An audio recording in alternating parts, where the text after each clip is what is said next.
Good morning students. तो आज हम शुरू करने जा रहे हैं चैप्टर नंबर 1 नंबर सिस्टम। इसमें हम पढ़ेंगे तरह तरह के नंबर्स होते हैं वैसे ही पढ़ेंगे, जैसे तरह तरह के इंसान होते हैं वैसे नंबर्स भी कई तरह के होते हैं, वो पढ़ने आज हमने। क्लियर है? तो नंबर्स को जानने के लिए तैयार हो जाइए। तो सबसे पहले आते हैं नेचुरल नंबर्स। कौन आते हैं? Natural numbers. क्योंकि हर चीज नेचर से शुरू होती है। जहां पर हमने नेचर को छोड़ा तो सब कुछ सब गायब है। क्लियर है? तो अभी देखिए जो कोरोना की बीमारी चल रही है वो भी इसलिए चल रही है, हमने नेचर को छोड़ दिया था। तो नेचुरल नंबर्स, अगर मैं आपसे कहूं काउंटिंग शुरू करो तो कैसे करोगे? 1 2 3 ऐसे करोगे ना, तो वही नेचुरल काउंटिंग है। तो that's why these are called natural numbers. 1 2 3 infinity तक। क्लियर है? इसलिए डॉट्स लगा दिए क्योंकि infinity is not a number, ये कोई नंबर नहीं है, this is just a symbol. ये एक सिंबल होता है। इंफिनिटी दो तरह की होती है, एक प्लस वाली एक माइनस वाली। प्लस वाली इंफिनिटी का मतलब है तुम जितना ज्यादा सोच सकते हो उससे भी ज्यादा। माइनस इंफिनिटी का मतलब है तुम जितना कम सोच सकते हो उससे भी कम। ठीक है ना? तो माइनस इंफिनिटी प्लस इंफिनिटी ये कोई नंबर नहीं है, ये जस्ट एक सिंबल है जो किसी चीज को बहुत ज्यादा होने को और बहुत कम होने को रिप्रेजेंट करते हैं। तो होल नंबर्स। अब नेचुरल नंबर्स 1 से लेकर इंफिनिटी होल नंबर्स। लेकिन आप कहेंगे सर वो तो ठीक है, क्लास में बच्चे बैठे हैं 1 2 3 काउंटिंग कर ली, लेकिन मान लो क्लास में बच्चे बैठे हैं फिर काउंटिंग कैसे करेंगे? फिर टीचर को कैसे बताएंगे कि क्लास में कितने बच्चे हैं? तो फिर कितने बच्चे हैं क्लास में? 0। तो इनकी 0 भी तो पॉसिबल है ना कि क्लास में कोई बच्चा हो ही ना, तो इसलिए 0 भी आ गया। इसलिए नया सेट बन गया क्या? Whole numbers. क्लियर है? उसको हम किससे डिनोट करते हैं? W से। नेचुरल नंबर्स को N से, होल नंबर्स को W से। तो 0 1 2 3 इंफिनिटी तक। क्लियर है? सिर्फ दोनों में 0 का डिफरेंस है और कोई नहीं। और ये क्योंकि सेट है, set of natural numbers, set of whole numbers, इसलिए इसको हमेशा कर्ली ब्रैकेट्स में लिखते हैं। ठीक है ना? कर्ली ब्रैकेट से शुरू, कर्ली ब्रैकेट से खत्म। आगे इंटीजर्स। इंटीजर्स शब्द कहां से आया? इंटीग्रिटी से। इंटीग्रिटी माने अखंडता, एकता। जब सब कुछ मिल जाए, यूनिटी।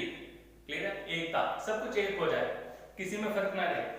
अगर आप नेचुरल नंबर्स देखेंगे, होल नंबर्स देखेंगे तो इसमें फर्क नजर आता है कि प्लस वाले नंबर है, माइनस वाले कहां है। क्लियर है? इंटीजर्स में प्लस वाले भी आते हैं, माइनस वाले भी आते हैं। क्लियर है? इसमें चीजें सब मिल जाती हैं, एकता आ जाती है। तो अगर देखेंगे इसको Z और I से डिनोट करते हैं। इंटीजर्स कौन से होते हैं? देखो 0 1 2 3 ये सारे नंबर, -1 -2 -3 ये सारे नंबर, प्लस वाले नंबर भी माइनस वाले नंबर भी। लेकिन ध्यान रखिएगा सारे नंबर्स किसमें है? कंप्लीट। कोई 2/3 नहीं है, 3/4 नहीं है, 3 2 1 0, चाहे प्लस वाला चाहे माइनस वाला, लेकिन नंबर क्या है? कंप्लीट है, 3 2 1 4 ऐसे। क्लियर है? 0। अब इसको हम 3 हिस्सों में डिवाइड करेंगे। क्लियर है? तो कैसे? 1 2 3 ये क्या होते हैं? पॉजिटिव।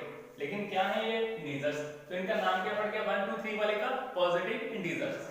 तो पॉजिटिव इंटीजर्स, इसको इंटीजर माने Z, पॉजिटिव माने प्लस, तो Z प्लस। क्लियर है?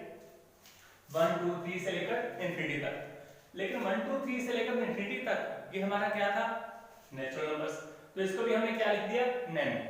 यानी कि कोई कहे कि जो पॉजिटिव इंटीजर्स का सेट है वो किसके बराबर है? तो आप कहेंगे नेचुरल नंबर्स के। आगे नेगेटिव इंटीजर्स। इंटीजर्स में Z, नेगेटिव में माइनस। तो Z माइनस क्या होता है? इसमें सारे नंबर माइनस वाले ले लो, -1 -2 -3 ऐसे। क्लियर है? ये भी हमने लिख लिए। क्लियर है? अब लास्ट बचा 0। 0 ना हमने इसमें लिखा ना हमने इसमें लिखा, क्योंकि 0 ना तो पॉजिटिव में आता है ना नेगेटिव में आता है। ये किस में आता है? नॉन नेगेटिव बोल सकते हैं इसे आप, या नॉन पॉजिटिव। या तो कोई पॉजिटिव नहीं है या कोई नेगेटिव नहीं है, लेकिन ये मत कहना कि पॉजिटिव है ये नेगेटिव है, वो गलत हो जाएगा। तो नॉन नेगेटिव और नॉन पॉजिटिव इंटीजर कौन सा? 0। इसमें एक ही एलिमेंट आता है, इसको एलिमेंट्स बोलते हैं। कर्ली ब्रैकेट, इस सेट में एक ही एलिमेंट है 0। आगे करेंगे real numbers. Directly real numbers नहीं बताऊंगा, ठीक है ना? उसके जो पार्ट्स हैं वो बताने जा रहा हूं। रियल नंबर्स को वैसे R से डिनोट करते हैं। इसके आगे दो पार्ट्स हैं, रेशनल नंबर्स जिसको Q से डिनोट करते हैं, irrational numbers. Rational, irrational. Rational number समझ गए तो बाकी दोनों चीजें समझ जाएंगे, रियल नंबर भी समझ जाएंगे, इरेशनल भी। इसलिए सारा दिमाग, सारा फोकस किस पर लगाना? Rational numbers. P over Q form. Rational numbers मतलब एरो P over Q फॉर्म। अगर आप किसी भी नंबर को P over Q फॉर्म में लिख सकते हैं P न्यूमरेटर, Q डिनोमिनेटर। अगर ऐसे लिख सकते हैं तो वो क्या बन जाएगा, रेशनल नंबर। लेकिन दो शर्तें हैं। एक शर्त P और Q दोनों इंटीजर होने चाहिए, दोनों इंटीजर होने चाहिए, चाहे प्लस वाला इंटीजर हो चाहे माइनस वाला इंटीजर हो, फर्क नहीं पड़ता। और Q जीरो नहीं होना चाहिए, Q जीरो नहीं होना चाहिए। अब चेक करते हैं क्या ये 5 रेशनल नंबर है? क्योंकि अगर 5 के नीचे 1 लगा दोगे क्या फर्क पड़ता है, कोई फर्क नहीं पड़ता। 5/1 भी तो 5 ही होता है ना। तो ऊपर 5 क्या है, इंटीजर, क्योंकि नंबर क्या है, पूरा। 1 क्या है, इंटीजर, क्योंकि नंबर क्या है, पूरा। और नीचे इसने कहा था Q कौन, डिनोमिनेटर। डिनोमिनेटर जीरो नहीं होना चाहिए, इसमें नीचे जीरो है, नहीं है। तो हमारी दोनों शर्तें पूरी होगी कि दोनों क्या है, इंटीजर, नीचे जीरो नहीं है, तो 5/1 क्या बन गया, रेशनल नंबर्स। क्लियर है। 4/7, 4 क्या, इंटीजर, 7 क्या, इंटीजर, 7 जीरो नहीं है, तो दोनों शर्तें यहां पर पूरी हो गई, तो ये भी क्या बन गया, रेशनल नंबर। इररेशनल नंबर क्या होते हैं, जो रेशनल नहीं है वो इररेशनल है। क्योंकि जब आपको लगे, पक्का हो जाए कि ये रेशनल नहीं है, तो वो क्या है, इररेशनल। क्लियर है। तो जैसे एग्जांपल इसकी √7 की वैल्यू अप्रोक्सीमेटली कितनी आ जाएगी, मान लो। क्लियर है, कितनी आ जाएगी, 2.67 कुछ ऐसी आ जाएगी। 2 पॉइंट ने साबित कर दिया कि ये पूरा नहीं है। क्लियर है। इसका ध्यान से रखना, क्या साबित हो गया कि √7 की जो वैल्यू आएगी, √7 निकाल कर देखते रहना, तो √7 की जो वैल्यू आती है वो कभी खत्म नहीं होती। एक बार पॉइंट के बाद जो चीजें आती हैं वो कभी खत्म नहीं होगा, चलता जाएगा। इसकी दूसरी खास बात ये होती है कि पॉइंट के बाद जो डिजिट्स आते हैं वो रिपीट भी नहीं होते। जैसे देखो, मैं लिखता हूँ 10/3, इसको मैं लिख सकता हूँ 3.33 ऐसे। पॉइंट के बाद क्या है, 3. ठीक है ना, ये खत्म नहीं होगा, सिंपल सी बात है। लेकिन रिपीट तो हो रहा है ना, 3 जो है रिपीट होता जा रहा है, तो इसको हम क्या कहेंगे, रेशनल। इरेशनल क्या है, इरेशनल यानी कि एक ऐसा नंबर जिसको डिवाइड करो, क्लियर है, तो पॉइंट आता जाता है, खत्म होता नहीं कभी। एक तो डिवाइडेशन कभी खत्म नहीं होती, दूसरा पॉइंट के बाद जो डिजिट्स आते हैं वो रिपीट होते नहीं, तो इसको हम क्या बोलेंगे, इरेशनल नंबर। क्लियर। अगर रेशनल नंबर और इरेशनल नंबर दोनों को आपस में प्लस कर दो, सभी नंबर आपस में जोड़ दो, एक सेट में रख दो, तो वो क्या बन जाएगा, रियल नंबर्स। ये क्लियर है। तो एक सम करने जा रहे हैं, आप लोगों ने 8 रेशनल नंबर्स फाइंड आउट करने हैं 3/4 और 5/6 के बीच में। सर थोड़ा सा मुश्किल लग रहा है, लेकिन याद कीजिए हमने ये सम 8th क्लास में किया था, दोबारा से रिवाइज करते हैं। चलो पहले दूसरा पार्ट लेते हैं, देखने में आसान लग रहा है। 3 और 13 के बीच में 8 रेशनल नंबर्स फाइंड आउट करने हैं। कैसे करेंगे, उसकी दो शर्तें ध्यान रखना। पहली शर्त, दोनों के नीचे जो डिनोमिनेटर है वो सेम होना चाहिए। इसके नीचे क्या है, 1, इसके नीचे क्या है, 1, दोनों का डिनोमिनेटर सेम। एक शर्त तो पूरी होगी। दूसरी शर्त क्या है, जो न्यूमरेटर है 3 और 13, इनके बीच में 8 नंबर आपको मिलने चाहिए। 3 और 13 के बीच में कोई 8 नंबर मिल सकते हैं हमें, कौन कौन से, 4, नीचे का जो वन है वो लगाते रहना, 5/1, 6/1, 7/1, 8/1, 9/1, 10। कभी भी जब कोई पूछे इन दोनों के बीच वाले नंबर बताओ, तो वो दोनों नंबर कभी नहीं बताते। यानी कि आप 3/1 नहीं लिख सकते थे, 13/1 नहीं लिख सकते थे। इसने बिटवीन पूछा है, बीच में नंबर को जो इन दोनों के बीच में वो बताने थे। इन दोनों नंबर को मत लिखना, बीच वाले नंबर लिखना। अब इसमें देखो, नीचे 4 है, नीचे 6। पहली शर्त क्या होती है, डिनोमिनेटर सेम होना चाहिए, वो तो है नहीं, फिर कैसे करोगे, ध्यान से देखिए।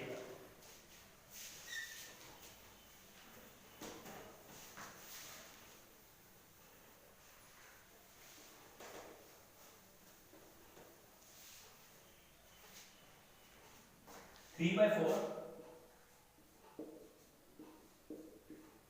5/6।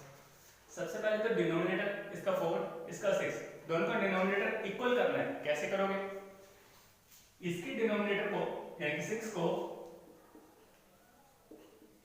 इससे मल्टीप्लाई और इससे डिवाइड। क्लियर है।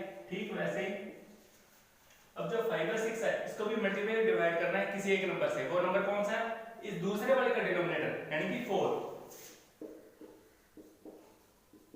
5 into 4 20, 6 into 4 24, 3 into 6 18, 4 into 6 clear है।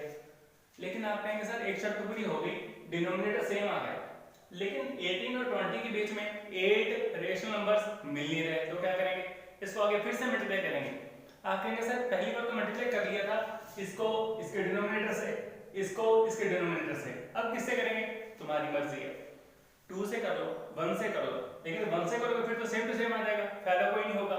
2 से करोगे, चेक कर लेते हैं, 18 को 2 से करेंगे 36, 20 को 2 से 40, लेकिन क्या अभी इनके बीच में 8 रेशनल नंबर मिल रहे हैं, नहीं। 3 से करते हैं, 18 into 3 54, 20 into 3 60, क्या इनके बीच में 8 रेशनल नंबर मिल रहे हैं, नहीं। 4 से करोगे, 18 into 4 72, 20 into 4 80, इनके बीच में 8 मिल रहे हैं, नहीं। 7 मिल रहे हैं, 73, 74, 75, 76, 77, 78, 79, हमें 8 चाहिए। फिर किससे करेंगे, 4 से करके भी काम नहीं बना तो 5 से कर लेते हैं। लेकिन आप कहेंगे सर वहां पर ऐसे क्या हम चेक करके देखा करेंगे किससे करना है किससे नहीं। मैं कहता हूँ चेक करने की कोई जरूरत नहीं है, सीधा 10 से कर लिया था।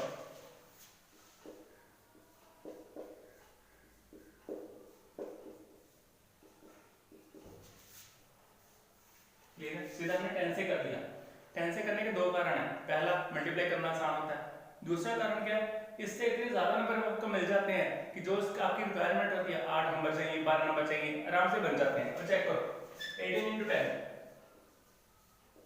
24 into 10, 20 into 10, 24 into 10, अब देखो डिनोमिनेटर सेम है 240, न्यूमरेटर 180, न्यूमरेटर 200, 180 और 200 के बीच में 8 रेशनल नंबर मिल जाएंगे, तो लिख लो therefore 8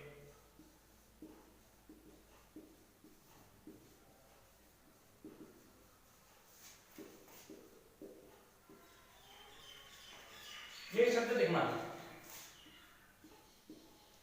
ये शब्द बड़ा पवित्र माना जाता है मैथ्स में, इसकी बड़ी इंपॉर्टेंस है। रिक्वायर्ड का मतलब क्या है, अब यहाँ तो मैं ये लिखता कि therefore 8 rational numbers between 3/4 and 5/6 are, clear है, लेकिन वो मुश्किल आती थी, क्लियर है, तो मैं कैसे करूंगा, ये रिक्वायर्ड लिखने का मतलब है जो चीज मुझसे पूछी गई है सीधा उसका आंसर ये रहा, तो क्या आंसर बन जाएगा 180 और 200 के बीच में 181, 182, 184, 187, 201, 202, 203, 20, ये तो लिख नहीं सकते, रिवाइज करेंगे।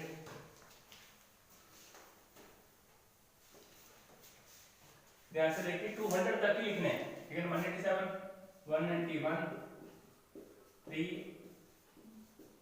5 और 7, तो सबके नीचे डिनोमिनेटर जो सेम है, कौन सा 240 लिखना मत भूल जाना, ये सबके नीचे आएगा।